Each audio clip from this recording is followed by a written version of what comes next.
back, WNST, Towson, Baltimore, and Baltimore Positive. I have the Baltimore Positive cupcake and bow tie going on here. We're at Koco's. It's all brought to you by our friends at the Maryland Lottery. I got the Raven scratch-offs. We got some news on the Raven scratch-offs and some giveaways and stuff. Our friends at Window Nation, 86690 Nation. I've been wearing I put the wacky hat on, then I don't realize I have the wacky hat on, and then people look at me and laugh, and they're like, you got the wacky hat on. 86690 Nation is the way to find Window Nation. Also, our friends at Jiffy Lube, our newest sponsor for the Crab Cake Tour. Crab Cake Tour, this is the last segment I'm doing for the Crab Cake Tour until the Orioles win the World Series or they get a couple days off, which they might 2 weeks from now. So I'm saying I'm on hiatus with the Crab Cake Tour because I can't plan anything in October around baseball. Roz is here from the Maryland Lottery. She's brought me like things to give away to people here at Koco's. I got shirts, I got hats.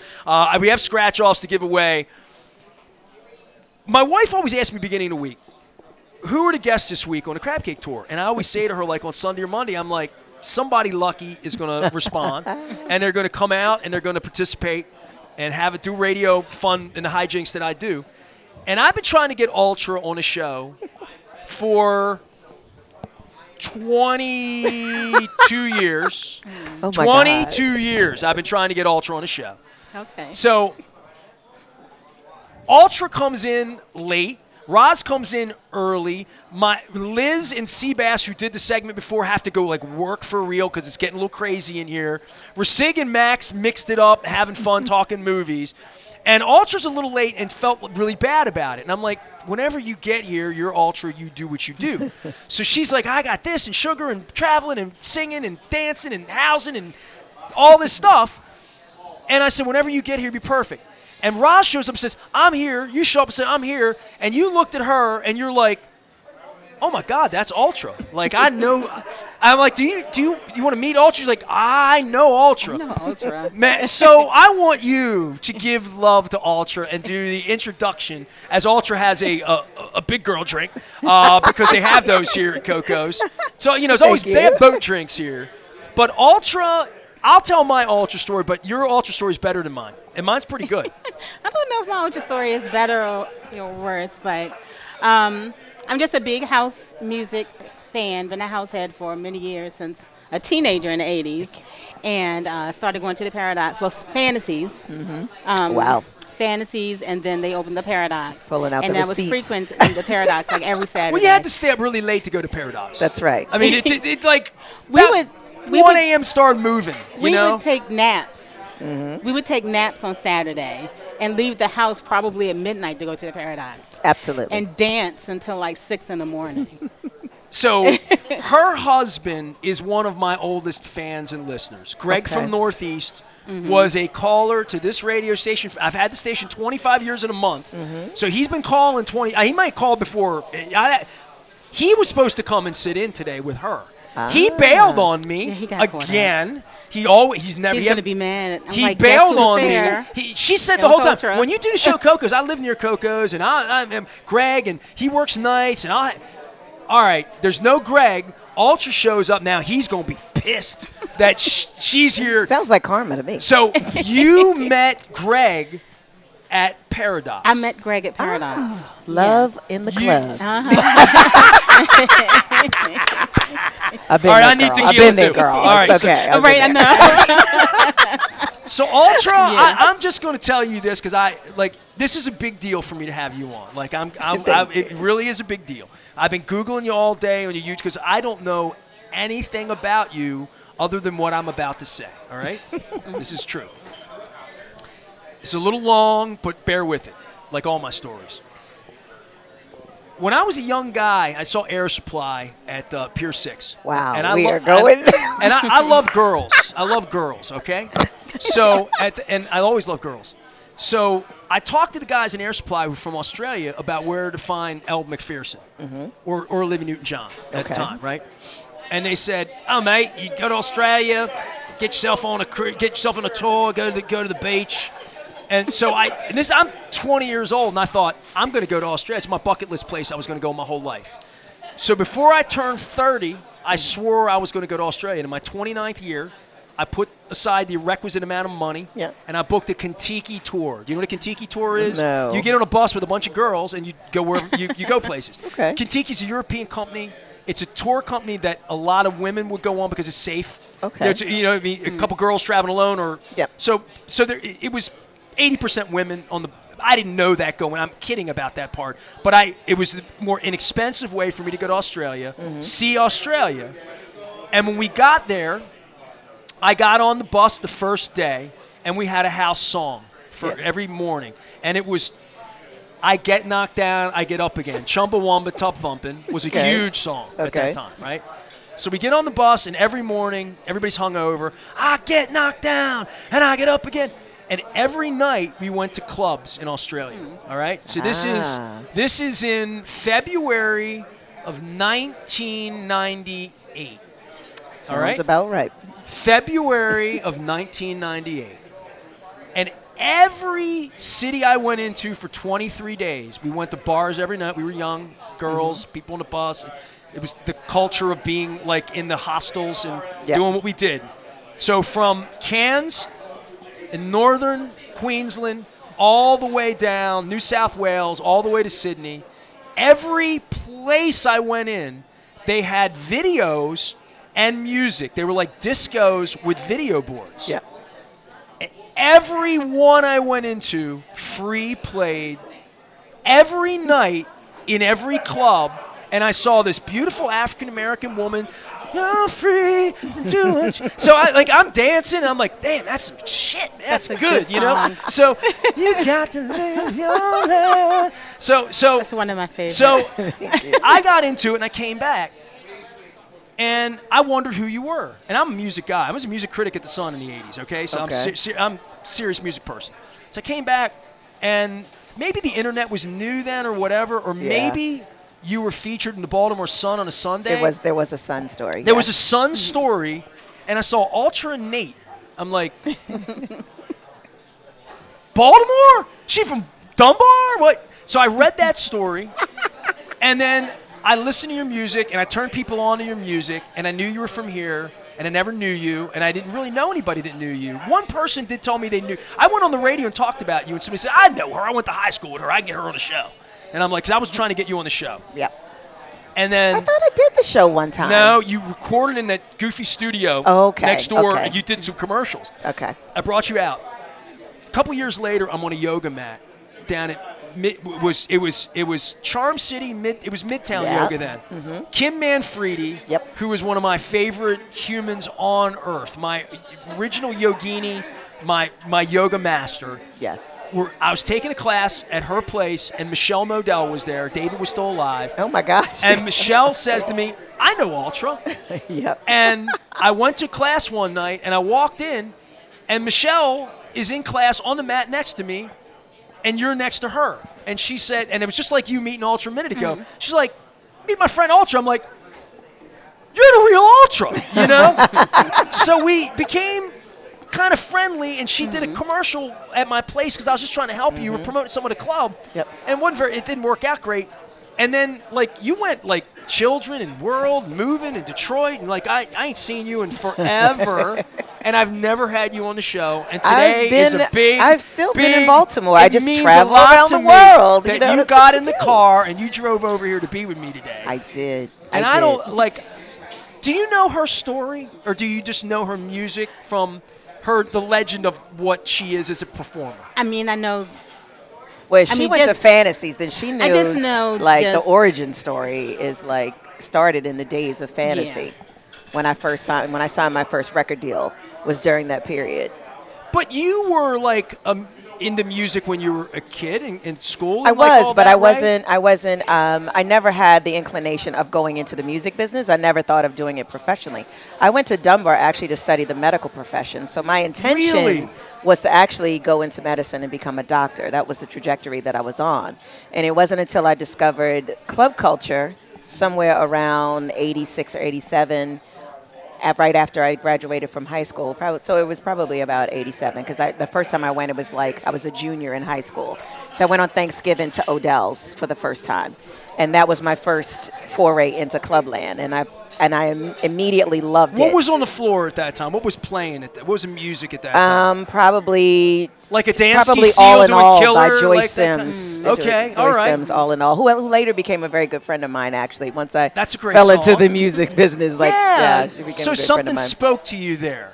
Yeah, at that moment I was still in high school, so it So what are you didn't really listening to? resonate. Michael Jackson, Prince, like We that? were everybody listening else? to everything. I listened to everything growing up. I listened to everything from old soul records that my mom had to disco to new wave and rock and punk rock and I listened to everything. I scrolled the dial when I was a kid, and I was going here in Baltimore just doing my thing and just traveling the dial up and down the radio. Like really, that was my training ground.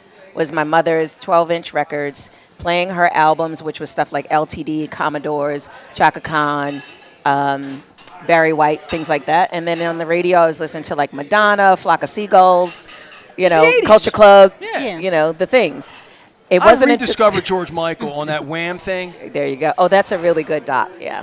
Oh, that's So it was good. really like when I graduated from high school and I started going to Odell's is when, and actually that happened because I ran into a young lady that I was a fan of that was on a TV show from here called Shakedown. Okay.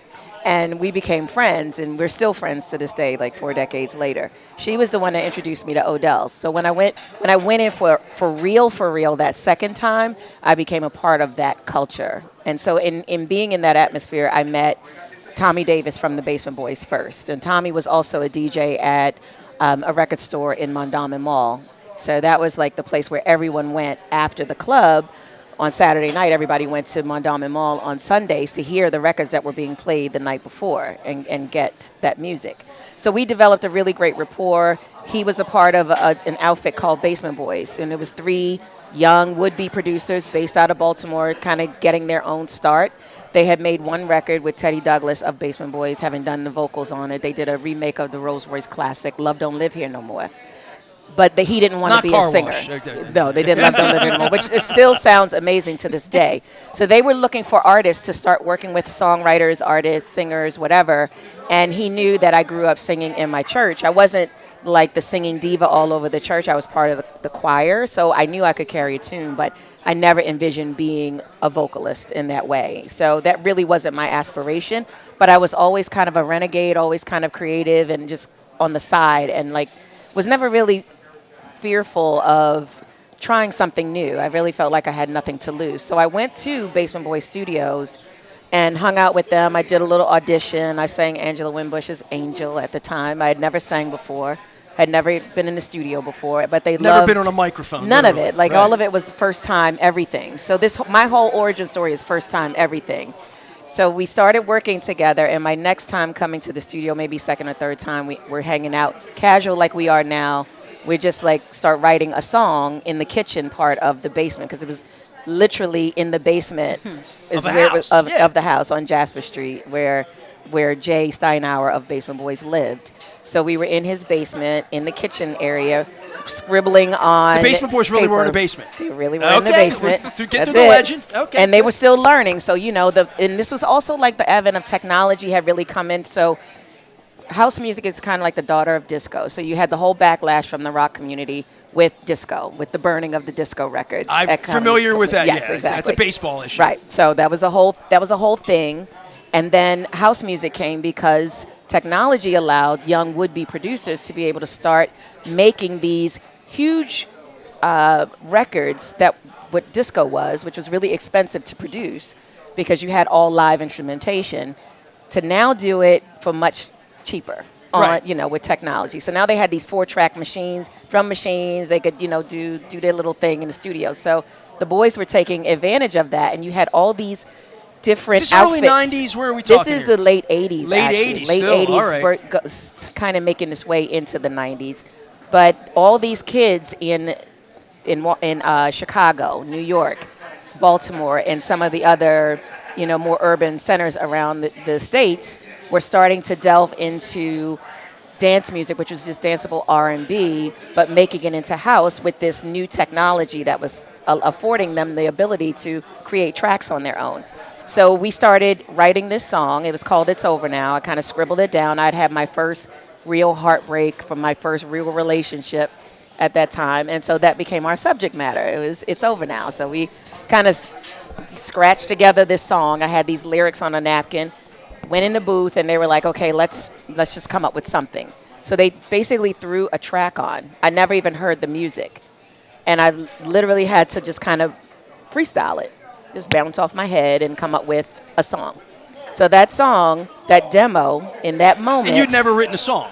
I had never written a song. Right. I had never sang a song. So this was the first time hearing my own voice on a microphone, hearing my voice back to me, and with a scribbled piece of paper in my hand with some just, words that didn't have any kind of structure or any melody to them, and created melody and song structure in the moment for the first time. And that song became my first single on Warner Brothers UK. I ended up with a major label record deal in the UK off that demo. Not many people can tell that kind of story. Not at all. That's a crazy Not story. at all. We're out at Koco's. Ultra's here. The Crab Cake's here. Roz is here from the Maryland Lottery. I'm trying to learn. I told my wife, I was so excited. You texted me yesterday, like, I'm coming, because I didn't think she was really coming. She said, I'm coming. And I said to Jen's like, this is a big deal for you. And I'm like, yeah. It's like, I've had some. John Waters is on my bucket list. Like, I've never had him on the show, and I'm 32 years into doing this now. Yeah. His people wrote to me a couple months ago and offered him to me on Zoom, and I'm like, nah, I'm gonna wait till I'm gonna do it this way. He doesn't come he doesn't come home that often. He does though. He does periodically. Yeah. Yeah, but I've never had him on, and that's like he just got his star on the Hollywood Walk of Fame. Gina Schock from the Go-Go's is from Dundalk, and she's a Rock and Roll Hall of Famer, obviously. And I never knew her until about a year and a half ago. And we've gotten to know, and I put her band together for her. She called me 3 times to find musicians, and her band is now like all my buddies. So it's, as you get older and these things, they take on a life of their own. I'm still here doing this. That's right. You're still doing what you're doing. I reached her 2 weeks ago. She's doing a sugar thing. Max was here. Max Weiss from Baltimore Magazine. She sends her regards. Oh, she Max, said she didn't know you but knows of you. Yes, she's and been a supporter they for a wrote long time. a piece about you. She's like, we just wrote about her. She's got an anniversary. I'm Yes. like, yeah, she did the thing. 20 Sugar. years of Deep Sugar. Like I've been doing the party for 20 years here in Baltimore. How did it While go at still running Soundstage around last the world? Because Yeah. I was bugging. I was trying to get over there because I was down at Meriwether, and I knew you were getting a later I knew you start. weren't making it, but I appreciate you My reaching out to wife try. had no energy, and I was like, I'm going to drop your F on task, and I'm going down and dancing, How late did you roll at Soundstage? Well, at Soundstage, we can only go to 2 a.m., but I had an after party as well. So the after party went till 5 a.m. That was at Club 1722, where we've done Sugar there basically since we started, actually. In our infancy, we started at Club 1722 after Sonar. Tell everybody what Deep Sugar, like for my audience, they don't know, they know of you, or they know Free, or they know you're from Baltimore. The things that So there's a lot of gap in there. So with the origin story, there's Warner Brothers. All of that happened through the dance community, blah, blah, blah. I did 2 albums on Warner, one for Warner UK, one for Warner US. And then I was dropped from Warner US because the United States completely did not get dance music culture at the time. Basically, they wanted to turn me into like a pop artist, and we didn't want to walk away from our underground club community, which was very understood abroad. I had this really great fan base. Well, I was going to say, in Europe, abroad, in Europe, you're but like the a big US, deal, it was right? like, they're like, we don't know what to do with this dance music. They're like, who do we sell this to? You know what I mean? Madonna's over. Right. And in the UK and in Europe, it's a completely different animal. So there could be an Alternate record played right next to a Michael Jackson record, and it was. So that's why, I had such a strong profile abroad, and a lot of people thought I was actually British for a long time, and some of them still do, actually. So fast forward with that period, that was the mid-'90s. So somewhere along that road when we met was after I had my new record deal. I signed to Strictly Rhythm Records, which is a independent label, was an independent label out of New York. But they were what we call a mini major. So even though they were independent and a smaller label, they were a major in the way that they had hits, so they had money. And that's why I signed with them, because they had street cred around the world. Distribution? DJs recognized their records and immediately played their records and loved their records. So they had the street credibility while also having brand recognition, while also having capital in order to make records happen because I had been at a major record label for 6 years. So I knew and understood how you make a hit record happen. It doesn't always happen by osmosis or luck. There's a lot of actual business things and tools and levers that have to be pulled to get it placed correctly to actually get there. So that's what happened when I signed to Strictly. I wrote Free as my first song of my new record deal, and already had been writing my new album before I even signed the deal. So I had a new album in place, 2 albums, and then that's where we met along the way in 98 because Free came out in 1997. So Free kind of took over the world when it came out. But there were 2 albums before. I mean, I just like there were 2 albums before that were successful in the UK. You were Madonna around the world, in Australia for that period of time. Around the world, you it was were Free. Ubiquitous, Free, literally. and then the subsequent album, Stranger Than Fiction, and then I could Situation not Critical. believe that I'm in Surfer's Paradise in Byron Bay and these places and these discos, and this girl's from Baltimore, and I don't know her, and I'm like, because that I've was always, killing me. Baltimore's always been home, and I think because my career took off so early in my life that I started traveling the world immediately, and I didn't really ever feel the need to have to live anywhere else because I was always somewhere else anyway. So I always had this love for Baltimore. I've always been very connected to the underground dance music community because I feel like that was the space. People like her. Yeah, that Literally. gave me my training wheels and also the love and support from an underground place to be able to grow as a young artist. See, what we don't have in the music industry now is artist development. Labels are not willing to take chances like that and spend money like that and give artists time to become fully realized in their art because they don't have the money at this point, the resources, Well, I was going to say, you're talking about the 90s. And, I mean, I it's was a a whole music different critic in the late beast 80s, now. early 90s at the paper, and they were always on the phone trying to get me to write a story about people like you Right. in the rock space or the pop space or the country space or whatever. Then it all fell apart, right? Then my kid came in with Napster, and, and that was it. And that was the end. probably about 2000, Yeah. 2001. It all went to hell in a handbag. Yeah, I remember very clearly. But my connection to Baltimore, and thus that leads into Deep Sugar as a party, is that I've always recognized that the trajectory that my life has taken to be able to affect the world through music that I never knew that I could even do was because of the environment that was created, the space that was created by people like Wayne Davis and others to have what we have here in Baltimore and what we had especially through the 80s and into the 90s. We're at a different situation here. That would have never been my story. I was in a very charmed experience to grow up in that culture and have that safe space to explore my art and creativity. The 18-year-old ultra doesn't have that right now, right? Even in its Right. when it was in its most rudimentary state, I had that very safe space of Baltimore's club culture to grow in.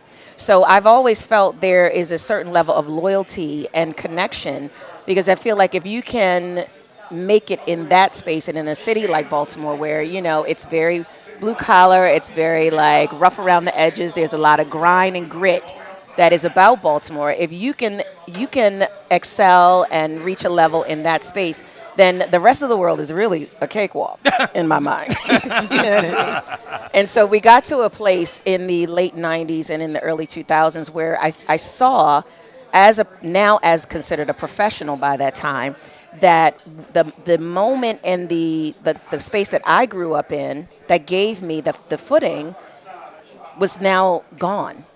It was gone at that point because the music had changed, the scene had changed. My generation had started to grow up and had, people got married, people had children, people had responsibilities. So they were no longer in the clubs in the way that they were.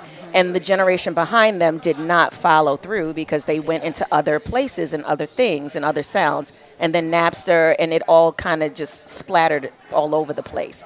So I felt like it was part of my job, my responsibility as an artist and as a representative of Baltimore club culture and dance music culture globally to give back to my community and make sure that same kind of energy, that same kind of safe space that I had, that place of inclusion, of love and joy and release and freedom is still here and available to our community.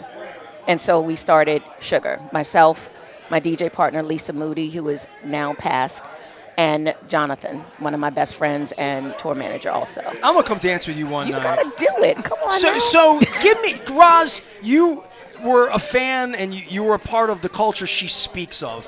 What was appealing about it at that? I mean, other than just being young, and people ask me what was appealing about Hammerjacks. Now that I have Hammerjacks hair, right? By the way, I feel like I can let my hair down. You guys are friends, so I'm gonna do that. So the dance culture you talk about that she was sprung from, you were there a lot, right? Yeah, I was there. Yeah, it's more than just the music. It's like a spiritual movement. It is. I love to hear you talk about it. House community. It is very spiritual. It is. You're glowing talking about it. There's nothing really in are. Baltimore I grew that up puts people in a in-house. room together where it's multicultural, multi-generational, multi-ethnicity. It's all the things. There's such a melting pot of community there where everyone is in a like-minded place. It's all and they're love. united through music. And Yep. so it really brings down all of the barriers that people have between them. There's no socioeconomic issues. There's no racial issues. There's no drama. There is a love of the music, and it's organic and it's authentic, and you can't get that anywhere else. So if I came to your party at 3 in the morning, would I recognize music, or is it current, or is it throwback? It's all the things. It's all the things. It's all grounded in house, but it's going to go anywhere from soul to when I say soul, I'm talking about throwbacks maybe of like an Anita Baker record, or it could be Anita played a couple months ago. Or it could be a Mother's Day. Nine Inch Ooh, that Nails was a record night. that's been done in a house kind of treatment. Okay. So we go all over the place with what we play, but it's all under the umbrella of house music. So it may be anywhere from disco to R&B to even hip hop records mixed in there. You know, we have Cardi B records that we love that have been remixed into a house format that work, and we play them. So when's your next night? When's your next biggie? The next one for our rooftop is the last one of the season. The rooftops we do on the roof of the Lord Baltimore Hotel. Where I once broadcasted, where Greg used to listen to me back in the 90s. At the LB Sky Bar. So the last one for the season is October 8th. They're always on Sunday. So Sunday, October 8th from 5 p.m. to 10 p.m. And the tickets are on sale at Eventbrite right now. And then I'm also going to be playing next week I'm going to be Orioles supporting. are going to have a playoff game at home that night. Are they really? Yes, they are. Okay, yes, so we they got to are. have them win. Yes, they are. Because, the Ravens and the Orioles won last week when I had my last rooftop party that same day. So we were totally winning that day. But I'm also doing Everyman Theater on September 30th. Are you? I am. I will be supporting them for education in the arts. They're doing their fundraiser, a gala event. And they're trying to reimagine gala events to not be stuffy or, just to be inclusive of the community of, everyone. So they're doing a new kind of gala.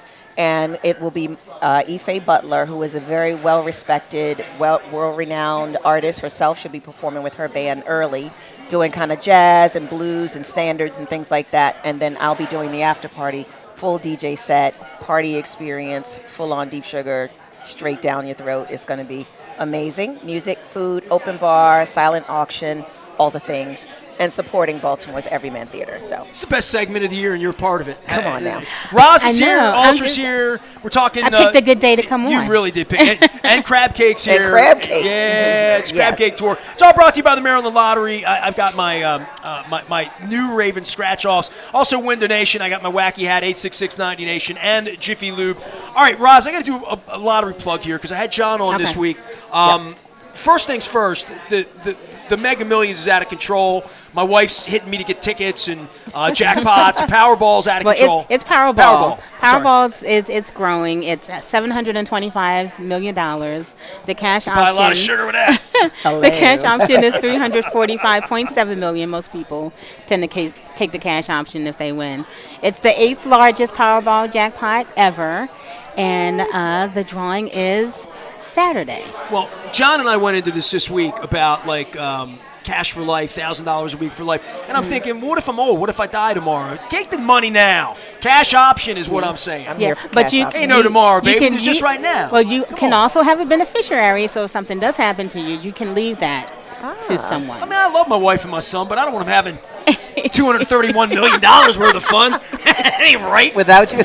No. Yeah. Man, bring me flowers or something. The Raven scratch-offs also really important. We got the deadline coming up this week.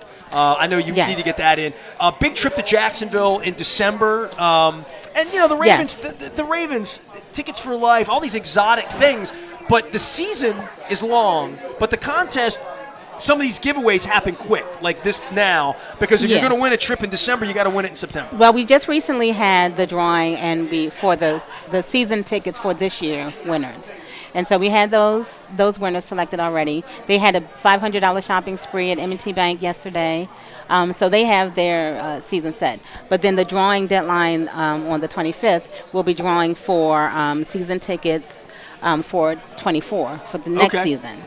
And there's a 20-year ticket, too. Yeah, right? and we'll be drawing finalists for that because we're going to give away. We don't do that at the end of the season. We give away season tickets for 20 years. To How about these poor people that win? Doug calls them and says, "Hey, you won. You got to come down to the stadium and throw footballs to try to win more money." That's the on-field experience. It's pass with cash. I've thrown a lot of footballs, but that makes me nervous. And so they go down on the field and they have that experience there. You can also win in the second chance contest. You can win cash, $10,000, just off the bat by entering. And like you said, the Jacksonville game, the next drawing will be for that. Drawing for the away team. That's an awesome prize. Because you get on the team plane. Because you get to get on the team plane, you fly with the team, you stay in the team hotel. I need to be on that one. And you get to go to the game, and it's just second chance. You got Maryland lottery tickets. Once in a lifetime prizes. Right, and we have the $2 Ravens ticket. These are the lucky ones. $20,000 is the top prize, and we have the $5. Also has a top prize of $100,000. Well, you gave me really lucky 50th anniversaries. We had a $100 winner here last month when I was here. Okay. So, cool. you've been giving me the lucky ones. Sometimes I wonder, I come pick them up from I'm like, are those the lucky ones or they're not? People are always happy to get a lottery ticket. And if they're not winning. Everybody in here is going to get one today. And if they're non-winners, if they're not Second so lucky, chance. That's when you entered into My Lottery Rewards, into the Ravens Second Chance contest. Download the app. Then you can win possibly win some of the other one-of-a-lifetime. My wife's so nuts with this, with the scanner. Whether she wins or loses, she plays. If the jackpot gets over like $400 million, she'll play.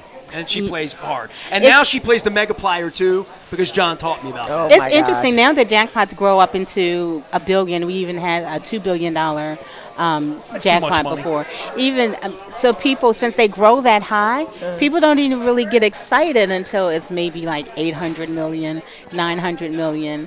And $231 million will be that'll do it for me. Yeah, I'm not mad at that.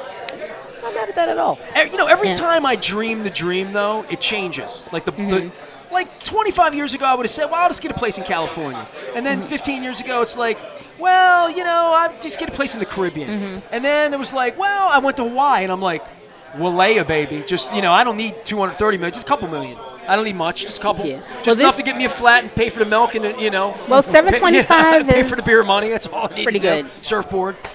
I could do a lot with that. Maryland Lottery, we dream, we play. They sponsor what we do here at the Maryland Crab Cake Tour. I've promised Ultra that she could nosh on this crab cake, and you're doing too much talking. Is there any? Did I leave anything out? Did you have any questions for Ultra, her career, that we missed, or are we good? No, I just love Ultra. I love house music.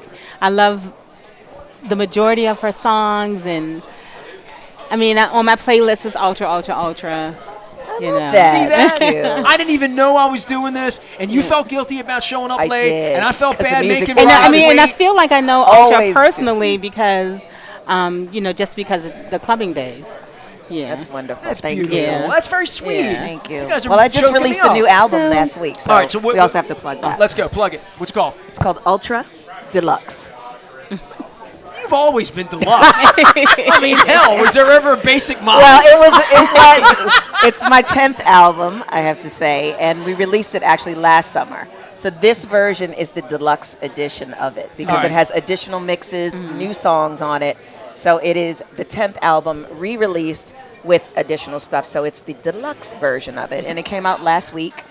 And we've actually charted really well here in the U.S. on iTunes, top 5, and in Australia, as you mentioned earlier, number 2, top iTunes. See, I went there looking for Elle Macpherson, and I went looking for Olivia Newton-John. I found her. She's found a Dunbar music girl. legend. Yes, thank you. She really is. And today is the last day of my podcast, executive produced by Paris Hilton. And it was a 12-part series, actually.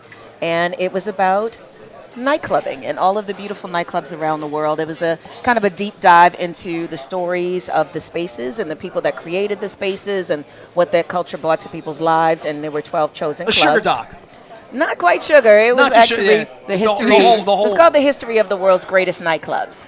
And so it was produced by Paris Hilton and her and Studio her 54 company. win something? 54 was not one of the clubs that we featured. Really? No, you have to go dig deep into it. It's Are any of them still It's open? on iHeart. Yeah, it's on iHeart Podcast, and you can get it on Apple Podcasts also. All right. Yeah. My wife wants a picture of the three of us here. So. Absolutely. All right, I'm having fun. She's going hiking. Yeah, so it's always going to be there. Today is the last episode of the new episodes dropping. But obviously in podcast world, it will always be available. Season 1 is out there. Deep dive into it. You come to understand house music genre, the birth of techno, the birth of Afrobeats out of South Africa, Africa. And it's a lot of great stories of icons that were created in these spaces. Madonna, Danceteria, her whole story.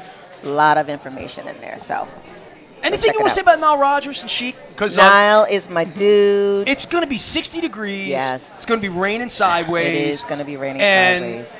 I want to dance with you. Are we going to dance? You going? I talked to Nile the other day. You did. I did, of course. The goat. And You you gotta know, dance. You just get You me to gotta take a dance in the selfie rain. with him or what, man? I'll see what I can do. He's looking forward to the gig. I'm looking forward to seeing him here in B-More. Not loving the fact that it's going to be pouring rain, but I'm going to be there, and I'll be coming back actually from a He's the gig tomorrow. coolest man on friggin' earth. Yeah. He really He is the king of cool, and he's so sweet. He's so loving. He actually reached out to me out of the blue many, many moons ago. I got an email from Nile Rodgers, and it was like, what? It was kind of like the same thing with Paris Hilton, right? So I got an email from Nile Rodgers, and he asked me to come and DJ and perform for a festival that he was starting called Fold, which stood for Freak Out, Let's Dance.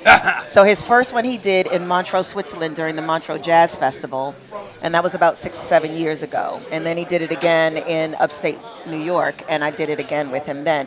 So, and he's also brought me out to LA because he started another brand called Disco Oasis, which is all disco music, and it's a roller skating thing outdoors. Oh, I could do that. Yeah, That sounds like very fun. beautiful, a major, That's West Coast sugar. gorgeous production. He's actually done it in New York as well. So it's a traveling kind of thing. So he's done it in LA, he's done it in New York. I don't know where he's going to move it yet, but when they launched it in LA, he made me part of the first series in LA. So I played for that as well. So we've had this really great friendship since then. Man, you tell him I love him. I Just will tell him I you friggin' love him. We all love him. I mean, how can you not? Last Yeah. year, they opened for Duran Duran down at Merriweather. Yeah. My wife got sick that week. It was during the Crab Cake Tour, and I went down to Merriweather, and I got there early because I knew how great it was going to be. It was the best act, and I see I see 100 concerts a year. Yeah. It was the best thing I saw last year. I mean, Oh, by they're far. amazing. Chic is amazing live. They're amazing And, live. and the roots to how many artists he influenced from Madonna and wrote David with, Bowie, and produced, just Bruno I mean, Mars. it's Just go through the bananas. list, It's man. He is bananas. the goat of all goats. Yeah. And it sucks that the weather's not going to And be. so But it's a free humble show. and so giving and amazing as an artist.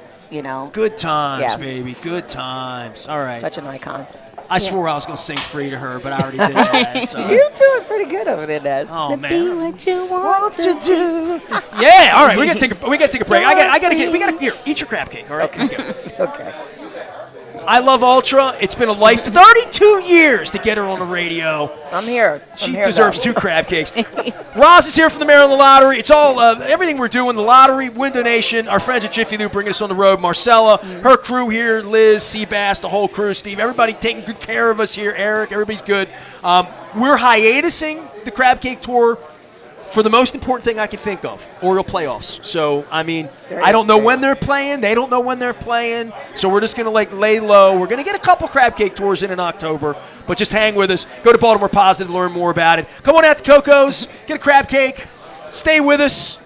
Hold on to your hats. Play off baseball. And go Ravens this weekend. Signing off from Koco's with Roz. I'm Nestor, and she's Ultra.